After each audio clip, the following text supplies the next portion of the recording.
quick note before we start the video. If you just want to fix your motion blur, you can skip ahead to the last section where I show how to fix motion blur.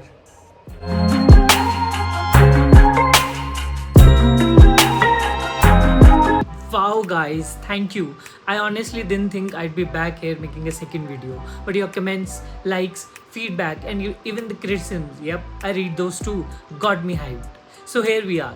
Look, I know YouTube's drowning in fix your TV in 20-second videos. I've binged them too. Some are gold, others are just noise. So why watch this? Because I'm not just throwing random settings at you. I'm diving into what actually works to make your TV run smoother. But here's why this one's different.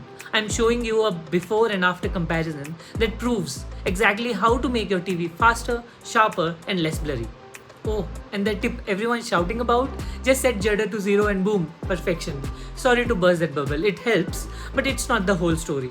Stick with me and I'll show you how to really tame that blur. Plus some TCL setting tricks you probably haven't seen. And yes, I've got side-by-side proof so you don't have to take my word for it. Alright, enough intro, let's get started. Okay, let's run a quick speed test with no tweaks yet. I've got Netflix, Prime, YouTube and Hotstar all lined up together, stopwatch in the middle so no cheating. Hotstar and YouTube took around 11 seconds, Netflix 18 seconds and Prime around 17 seconds. Let's speed this up. Alright, baseline test done. You saw how sluggish it was. Now here's the game plan. We'll tackle this in 3 rounds. First, the developer tricks. Second, the system and general settings. And third, a little cleanup that most people skip. And yes, at the end, we'll wrestle with the infamous motion smoothing. The love it or hate it setting. By the time we are done, your TV should feel way snappier and you'll know exactly why. Alright, time to go full hacker mode. Go to settings, systems and then about and click the build number 7 times. Yes, 7. Give that thumb a workout. Congrats, you're a developer now and chill, this won't void your warranty.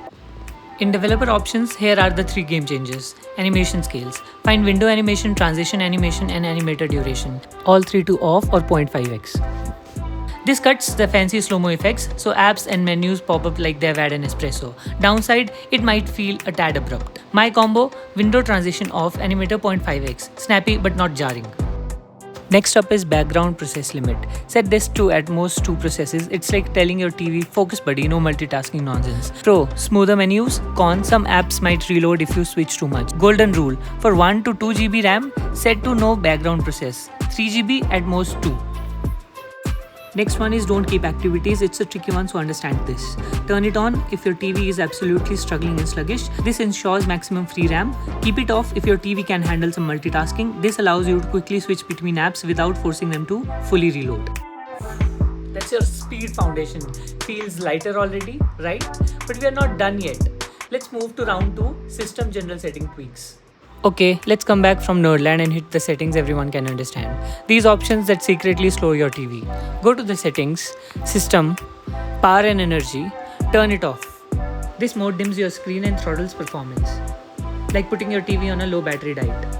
Yes, it saves electricity, but it also kills brightness, slow menus and make everything feel half asleep. Unless you're saving the planet 1 pixel at a time, switch it off.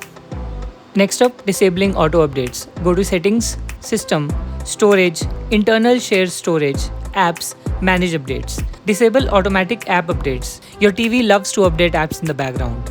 Usually right when you are in middle of watching something important. Turning auto updates off stops that. The catch? You'll have to check manually once in a while. But honestly, how often do you need the Hotstar app updated? Next is usage and diagnostics. This is basically your TV snitching on you, constantly sending data back to the manufacturer about how you watch. Switch it off. You get a tiny performance bump, a bit of extra privacy, and fewer background processes. Win-win. Next up, I'll show you how to clear cache. Go to Setting, System, Internal Shared Storage, Cache Data. Think of it like cleaning out your fridge. Old, stale files take up space and slow everything down. Clear your cache data.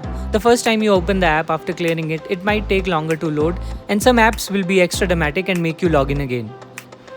In same internal storage, go to apps and uninstall the apps you haven't touched in 6 months. Trust me, you're not going back to that random karaoke app you installed at 2 AM. And just like that, your TV is not wasting bandwidth or space on stuff you don't even use. But we are not done yet. There is one sneaky built-in tool on TVs that can give you quick refresh without touching any of these menus. Alright, let's go full Mr. Clean on this thing. TCL and a lot of other brands give you a built-in tool. Sometimes it's called Safety Guard, sometimes Device Care. Basically, it's like a one-click detox for your TV. It clears junk files, shut down background apps, and gives you a fresh, snappy feel in seconds. But if you use the deep clean option, prepare to sign back into every app. Yup, Netflix, Prime, Hotstar, all waiting with open arms for your password. And one last bonus, restart your TV once in a while. I know, sounds boring, but it's like giving your TV a good night's sleep. It clears RAM, shut all background apps, and fixes random glitches. Before we head into the final test, two quick notes. Some people suggest turning off Google's home screen recommendations. Technically, it might lighten things, but honestly, I don't recommend it. Half of the fun of Google TV is discovering stuff. Same goes for third-party launches. Yes, they exist. Yes, they can speed things up, but they strip away the Google experience. And remember, just like a car needs servicing, your TV does too. Clear things out every now and then. Reboot it once in a while. Treat it like a machine and it will last you longer. Alright, enough talking. Let's put all this to test. Remember how slow it was at the start? Now watch this. After the tweak, boom. All the apps open almost 40% faster, menu smoother, better at multitasking, and overall, your TV feels like it just had an upgrade. And speaking of smooth, let's talk about one thing we all keep fighting in the comment section. Motion blur. But here's the truth. You can't make it perfect.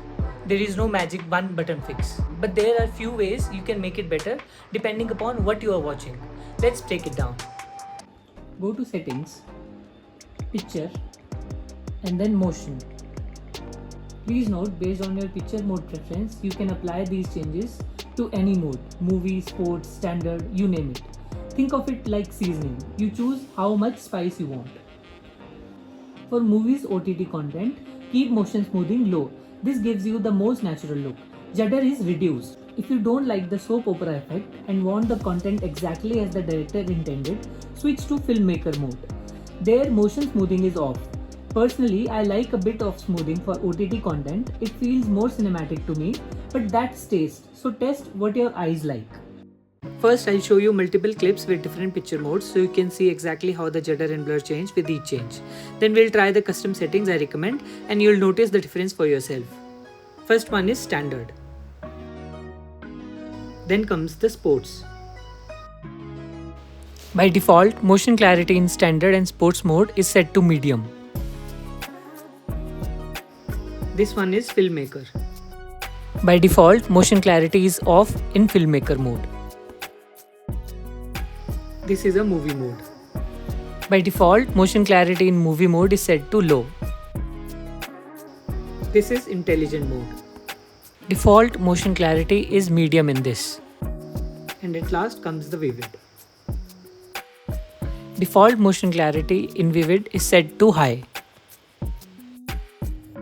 Let's now come to the recommended settings. First one is for sports. If you can't stand choppy frames, turn on sports mode. Go to the settings. Go to System,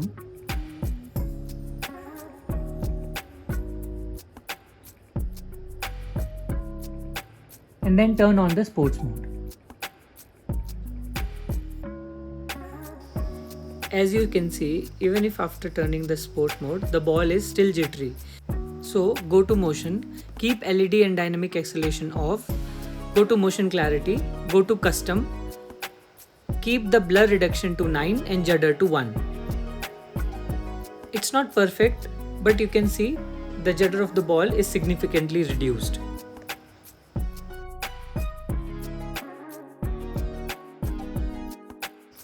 The only downside, you'll need to dive into settings every single time. Annoying, I know. If you don't want to go to settings every single time, here's another sweet spot I found for you. Go to pictures, choose any mode, go to motion, keep LED motion clear and dynamic acceleration off, go to motion clarity, go to custom, keep the blur reduction to 7 or 2 or 6 or 1, depending upon what you like. This way you get smoothness without making the TV stutter every frame. Check it for yourself.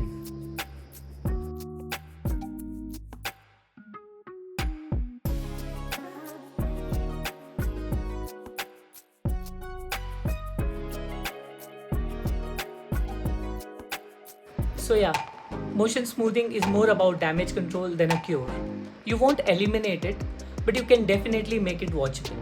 Now I know there are still settings I didn't touch, like adaptive brightness, adaptive content, sRGB mode in developer settings, but honestly, each of those could be a 10-minute video on its own. So here's the deal.